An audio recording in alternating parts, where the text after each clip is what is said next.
দর্শক, লাইভ ঠাকুরে আপনাদের স্বাগত জানাচ্ছি। আমি সোহেল পারভেজ।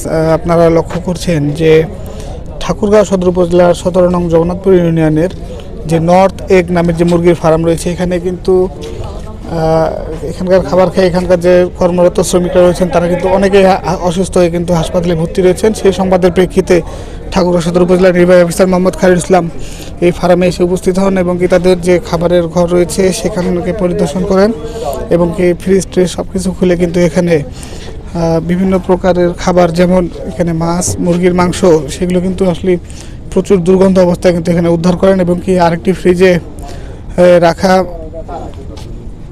সেখানে কিন্তু অনেক পোকা আমরা পরিলক্ষিত করেছি। আপনাদের আমরা সরাসরি দেখানোর চেষ্টা করছি ঠাকুরগাঁও সদর উপজেলার 17 নং জগন্নাথপুর ইউনিয়নের নর্থ এগ মুরগির ফার্ম থেকে।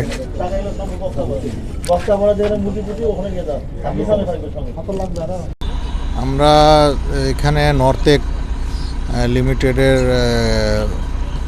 উল্লেখযোগ্য সংখ্যক কর্মচারী অসুস্থ হওয়ার সংবাদ পেয়ে সরেজমিনে এই খামারটি পরিদর্শন করলাম। তো এখানে আসলে অসুস্থ হওয়ার বেশ কিছু আলামত, কিছু নোংরা পরিবেশ এবং এখানে ফ্রিজে যে মাছ মাংস যেগুলো রাখে সেগুলোর মানে নোংরা পরিবেশ দেখলাম। তো এখানে জীবনমান, কর্মচারীদের জীবনমানও খুব একটা সন্তোষজনক নয়। তো আপাতত দৃষ্টিতে আসলে কি কারণে এই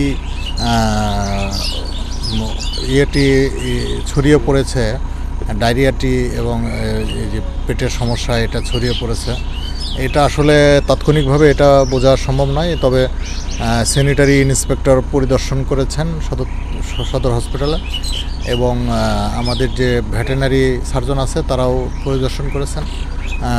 এটা জেলা প্রশাসক স্যার একটু কমিটি করে দিবে, তদন্ত কমিটি যখন ডিটেলস তদন্ত করবে তখন আসলে আমরা বুঝতে পারবো যে আসলে কী কারণে এটা হয়েছে এবং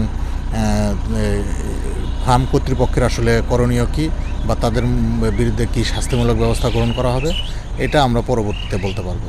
আমি মোহাম্মদ আক্তার ফারুক, স্যানিটারি ইন্সপেক্টর। তো আমি মূলত আজকে এই অনুষ্ঠান সহ আমরা যে জিনিসগুলি দেখতে পেলাম যে তাদের পেশাগত স্বাস্থ্যের যে বিষয়টি, এটা একেবারে জরাজীর্ণ এবং ডাইনিং এবং রান্নাঘরের অবস্থা খুব একটা ভালো ছিল না।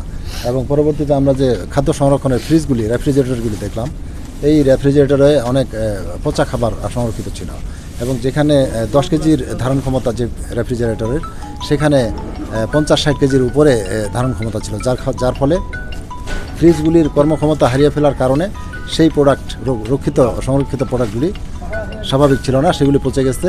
আমরা প্রাথমিকভাবে ধারণা করছি যে এই পচা খাবার রান্নার মাধ্যমে মানুষ খেয়ে অসুস্থ হয়েছে। এখানের পরিবেশ এটা এমনও যে থাকার ইচ্ছা করে না। এখানে খাওয়া দাওয়া নিয়মিত ঠিকঠাক এগুলো হয় না। এখানে পরিবেশ এটা একটা পরিস্থিতি না, যেখানে সেখানে আবর্জনা ফেলা রাখে স্যার। এগুলো কিছু বলতে গেলে আমাদেরই দোষ। আর চাকরি থাকে না স্যার। কালকে স্যার হঠাৎ করে অসুস্থ, নাইট পাস চাইতে গেলে নাইট পাস দেয় না ওরা। মানে এখানে যদি কিছু হয়ে যায় আমাদের এখানে ওরা ট্রিটমেন্ট দিবে। বাসা থেকে ওরা বলতেছে, দেখতে চাইতেছে কী হইতেছে, ওরা দেখার মতো সুযোগ দিতেছে। এখানে কীভাবে থাকা সম্ভব? বাড়ির পরিস্থিতির জন্য এখানে থাকতে স্যার। এটা তো আমার কাম করার বয়স না স্যার, তাও এখানে আসছে পরিস্থিতির জন্য। তোমার বয়স কত? স্যার 16 বছর। জি স্যার। 16 বছরে তুমি কতদিন আগে আসছো? স্যার 1.5 বছর। এখানে প্রচুর গ্যাস করে, হ্যাঁ, এগুলোই খাবার মনে হয় যে রান্না করে খাওয়ায়। তারপরে মনে হয় যে ম্যাশরুমে মাছি, হ্যাঁ, ওই যে সামনে ভাতের ওখানেও মাছি, মনে হয় যে পাশে পানি যাইতে পারে না ওইখানেও মাছি। পচা গন্ধ বাড়িতে এগুলো অনেক দিন এখানে রাখে দিয়েছে, ওই জন্য পচা গন্ধ বাড়িতেছে। আমি এখানে কাজ করতেছি আনুমানিক 6 মাস প্লাস হবে।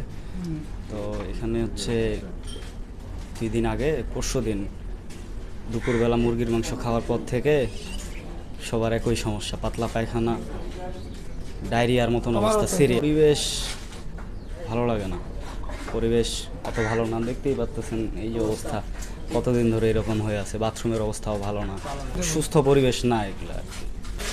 বয়স কত? 16 বছর। কতদিন ধরে কাজ করো? বেশি দিন না, অল্প।